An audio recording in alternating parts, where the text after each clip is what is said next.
ঈদ মানে আনন্দ, উৎসব আর সিনেমা। প্রতি বছরের মতো এবারও ঈদকে ঘিরে দেশের প্রেক্ষাগৃহে মুক্তির অপেক্ষায় রয়েছে এক ঝাঁক নতুন বাংলা সিনেমা।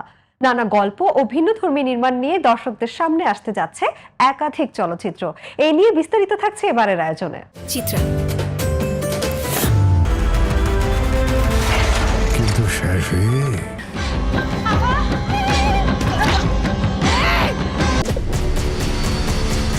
গত কয়েক বছর ধরে ঢালিউড হয়ে উঠেছে ঈদ কেন্দ্রিক। দুই ঈদের ছবির মুক্তির হিড়িক পড়ে। ঈদের আমেজ শুরু হতেই এবারও সামাজিক মাধ্যম সয়লাব ছবি মুক্তির ঘোষণায়। চলতি বছরের ঈদে মুক্তির সম্ভাব্য তালিকায় রয়েছে বেশ কিছু আলোচিত সিনেমা। এর মধ্যে রয়েছে Prince, once upon a time in Dhaka, দম,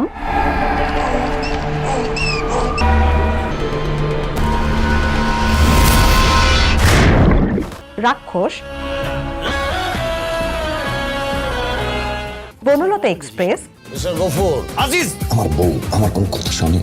আর সবার গলার কাটা হয়ে আছে, গলা পর্যন্ত মদে ডুবে থাকা এক মুরব্বী। আপনার পরিচয়? বাকের তবে ইঞ্জিনের পিছনের বগিগুলোর মতো এদের গল্প এসে মিলে যাবে এক জায়গায়। দুইটা কথা সব সময় মনে রাখবে। কোন দুইটা কথা? যে কোনো দুইটা। তোমাদের যে ব্রেনের অবস্থা, দুইটার বেশি কথা তো মাথায় রাখতে পারবে না। প্রেসার কুকার, ছোট পাখি ছোট কিচিমিচি কোথা যাও বলে যাও শুনি।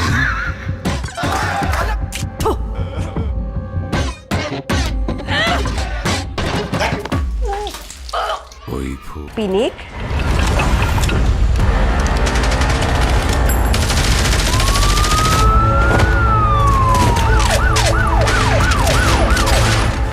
বিভিন্ন ঘরানার গল্প নিয়ে নির্মিত এই সিনেমাগুলোতে রয়েছে অ্যাকশন, থ্রিলার, রোমান্স এবং সামাজিক বাস্তবতার নানা দিক।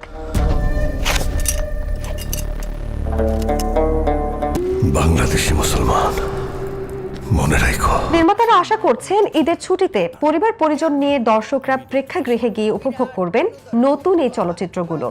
চলচ্চিত্র সংশ্লিষ্টরা বলছেন, একসঙ্গে এতগুলো সিনেমা মুক্তি পেলে প্রেক্ষাগৃহে দর্শক সমাগম বাড়বে এবং দেশের চলচ্চিত্র শিল্পে আসবে নতুন গতি।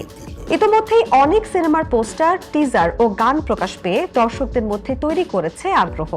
ঈদের আনন্দকে আরো রঙিন করতে প্রস্তুত বড় পর্দা। এখন দেখার পালা কোন সিনেমা জয় করে নেয় দর্শকদের মন এবং প্রেক্ষাগৃহে তোলে উৎসবের আমেজ।